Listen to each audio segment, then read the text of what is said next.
UP की सियासत का बड़ा खेल, मोदी योगी फैक्ट अब होगा फेल। क्या यूपी की राजनीति का चक्रव्यूह तोड़ने में जनता देगी बीएसपी का साथ, या 2027 अब जनता लिखने जा रही है कोई नया एक इतिहास। नमस्कार दोस्तों, मैं ओपी दीपक, आप देख रहे हैं यूपी एक्स न्यूज। दोस्तों, यूपी की राजनीति में बीएसपी की हिस्सेदारी होना अब महत्वपूर्ण हो गई है। 2027 बीएसपी के लिए अहम ही नहीं, एक चुनौती भी है।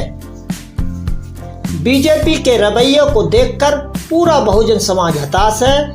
यूपी आए दिन रेप, मारपीट, बीजेपी की गुंडागर्दी जैसे अपराधों से आज राज्य खाली नहीं है। आए दिन बहुजनों को सताया जा रहा है। 1947 में देश को स्वतंत्रता मिली, मगर दलित आज भी स्वतंत्र नहीं है। 1947 में हमने समझा देश में आज़ादी आ गई है, पर आज़ादी आई तो थी, लेकिन हर किसी के लिए नहीं। वो आज भी आज़ादी को मोहताज है। यदि कोई पीड़ितों को यूपी में आज़ादी दिला सकता है तो वह है बीएसपी लीडर बहन कुमारी मायावती। मायावती वो यूपी की जानी मानी महिला हस्ती है जिन्होंने यूपी में 4 बार शासन कर लिया है। मायावती 1947 से लेकर अब तक यूपी की दूसरी महिला मुख्यमंत्री हैं। यदि हम यूपी की पहली महिला मुख्यमंत्री की बात करें तो 1947 के बाद यूपी ही नहीं, पूरे भारत में महिला के नाम पर अगर मुख्यमंत्री का पहला नाम आता है तो है सुचेता कृपलानी, जिन्हें पहली बार सुचेता कृपलानी को यूपी का मुख्यमंत्री बनाया गया। 1962 में सुचेता कृपलानी ने उत्तर प्रदेश में विधानसभा का चुनाव लड़ा।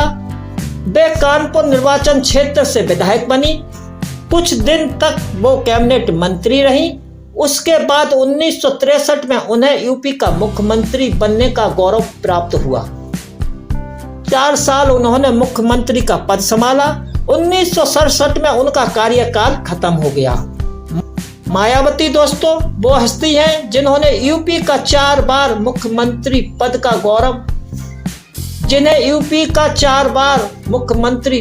गौरव प्राप्त है।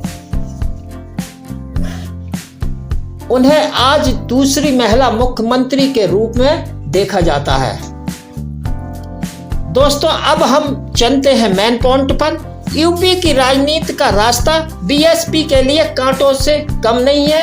यदि बीएसपी अपने रास्ते को साफ व सुरक्षित कर लेती है तो यूपी की राजनीति के समीकरण बीएसपी की ओर करवट ले सकते हैं। दोस्तों, मेरे इशारे आप समझिए और सोचिए। बीएसपी का जो वोट बैंक है वो दलित वोट है, मगर वो भी आज 2 खेमे में बटा हुआ है।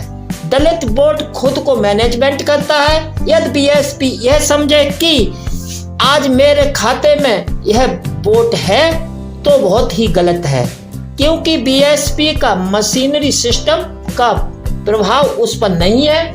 वो स्वयं मशीनरी सिस्टम है। बीएसपी क्षेत्रीय कार्यकर्ताओं का काम प्रभावशाली नहीं है। इनकी रिपोर्ट ठीक नहीं है। आज बहुजन वोट जो 2 राह पर खड़ा है उसे मैनेजमेंट करना बीएसपी के लिए जरूरी है। आपको हम बता दें, एक तरफ बहन जी है तो दूसरी ओर भैया, यानी भीम आर्मी संस्थापक चंद्रशेखर। युवा वोट उनके गीत गाते देखा जाता है। तो मैं ज्यादा तो नहीं कह सकता, पर इशारा जरूर दे सकता हूं।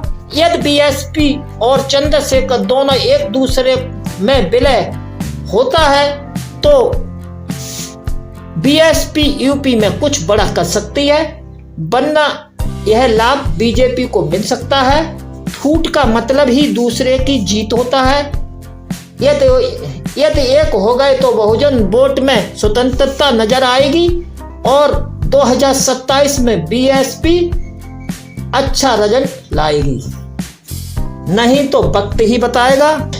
दोस्तों, हमने तो कह दिया, मगर आपकी इस पर क्या राय है हमें कमेंट में अवश्य लिखें। यदि आप हमारे चैनल पर नए हैं तो दोस्तों हमारे चैनल को सब्सक्राइब करें और वीडियो को लाइक करना ना भूलें।